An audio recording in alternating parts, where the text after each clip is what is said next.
भागीरथ ने ब्रह्मा जी से कहा, हे प्रभु, यदि आप मुझे प्रसन्न हैं तो मुझे यह वर दीजिए कि सगर के पुत्रों को मेरे प्रतिनिधियों से गंगा का जल प्राप्त हो, जिसके उनका उद्धार हो सके। इसके अतिरिक्त मुझे संतान प्राप्ति का भी वर दीजिए, ताकि इक्ष्वाकु वंश नष्ट न हो।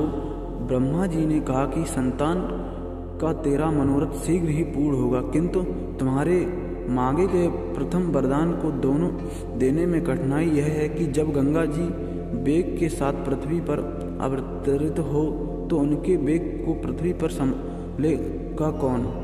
गंगा के वेग को संभालने की क्षमता महादेव जी के अतिरिक्त किसी में भी नहीं।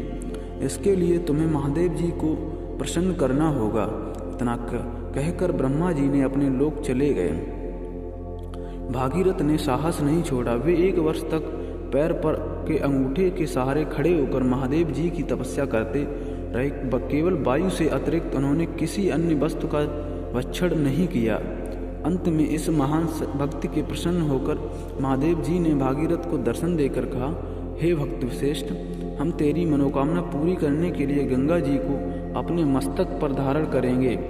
इसकी सूचना पाकर विवश होकर गंगा जी को सुरलोक का परित्याग करना पड़ा। उस समय वे सुरलोक से कहीं जाना नहीं चाहती थी, इसलिए वह यह विचार करके कि मैं अपने प्रचंड वेग से शिव जी को बहाकर पाताल लोक ले जाऊंगी, वे भयानक वेग से शिव के सर पर अवतरित हुई। गंगा का यह अहंकार महादेव जी से छुप न रहा।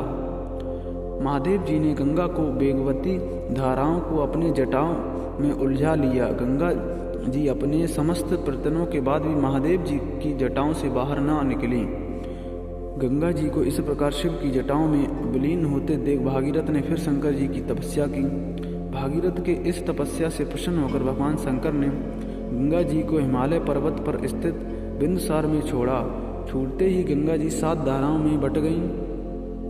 गंगा जी की 3 धाराएं हद्दनी, पावनी और नीलनी पूर्व की ओर प्रभावित हुईं। संचल, सीता और सिंधु नाम की 3 धाराएं पश्चिम और वहीं और 7वीं और महाराजा भागीरथ के पीछे चली गईं। जिधर जिधर भागीरथ जाते थे उधर उधर ही गंगा जाती थी। स्थान स्थान पर देव, यक्ष, किन्नर, ऋषिमुनि आदि उनके स्वागत के लिए एकत्रित हो रहे थे। जो भी उस जल का स्पर्श करता था भय बाधाओं से मुक्त हो जाता था।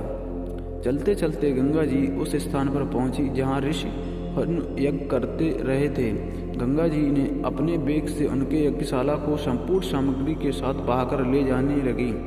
इससे ऋषि को बहुत क्रोध आया और उन्होंने क्रुद्ध होकर गंगा को सारा जल पी लिया। यह देखकर समस्त ऋषि मुनियों को बड़ा विस्मय हुआ और वे गंगा जी को मुक्त करने के लिए उनकी स्तुति करने लगे। उनकी स्तुति से प्रसन्न होकर हर्षि ऋषि ने गंगा जी को अपने कानों से निकाल दिया और उन्हें अपनी पुत्री के रूप में स्वीकार कर लिया। तब से गंगा शावनी कहलाने लगी।